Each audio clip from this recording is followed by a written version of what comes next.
I'm Albert Black, President and Chief Executive of On Target Supplies and Logistics. Most of my day is spent with OTSL development. We work with On Target Supplies and Logistics, the core company, as well as Ready to Work, which is a strategic company working with charter schools and other public education entities, as well as corporations willing to retrain their workforce. We also have advanced inventory management systems as well as OTSL charities. Our day is spent using the talent base of our company, making sure that we run the most efficient operations that we can, giving the employees the kind of culture they need to produce the kind of work that our customers find satisfactory. All at profitable rates, and in this economy, that's a pretty tough charge. As a little boy, I got started in Fraser Court's housing projects, cutting yards. And from that, I was introduced to the American free enterprise system, along with the stimuli of parents and grandparents. My grandmother really wanted me to be somebody. My father really told me the stories of the men and the women that he would serve downtown Dallas as a doorman for the Baker Hotel. These stories of Dallas business really inspired me. Growing up in the shadows of downtown Dallas and Fraser Court's housing projects, I knew that Dallas was a city that, if prepared and willing to put in the kind of time and effort, that we could build the kind of business that we needed to be prosperous.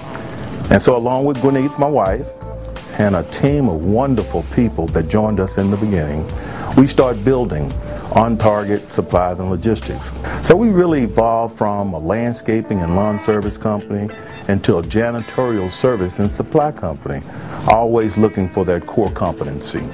Finding the core competency led us to logistics, which led us to the development of people. And that's how we get to where we are today. Developing people has been our history, it's what we're doing today, and it's our future. I remember being on the parks program at Wahoo Park, which is now Juanita Craft. It was during the Johnson administration, and in the Johnson administration they had the War on Poverty program, and that led to the free lunch program. I just didn't like that idea of having a free lunch. Oh, we could have been anything. We could have been the Rangers. We could have been the Park Scouts. We could have been anything to earn our bounty.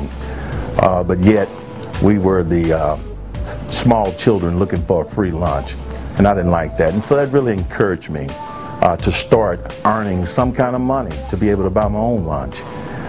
Sure, my parents would have provided anything that I wanted to, but that independence to counterbalance that free lunch is what really sparked me to go into business. I was 10 years old. Now all these years later, I'm 50, and I still have that spark of independence, still resenting that free lunch. Hoping the best for others, though. Sometimes we believe that education is in the wrong place. Too often we put it first. And I believe the introduction to hopes, dreams, aspirations, and desires should really come first. And that it really allows a child to know why they want to be educated in the first place.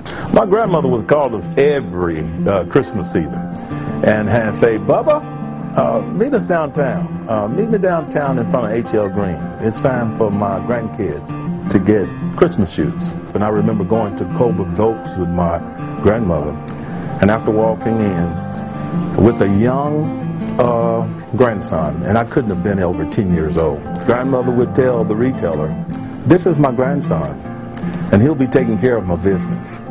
Well, you know, hearing that from your grandmother registered real well with me. And from that point on, I just knew I was my grandmother's grandson, and that I would be taking care of her business, and that meant I was a businessman. I'm really excited about the prospects of what we're doing at a company that we're working with, like Ready to Work, where we're introducing children to the American free enterprise system, allowing them to develop the skill sets that will enable them to seek education not only now, but for the rest of their lives.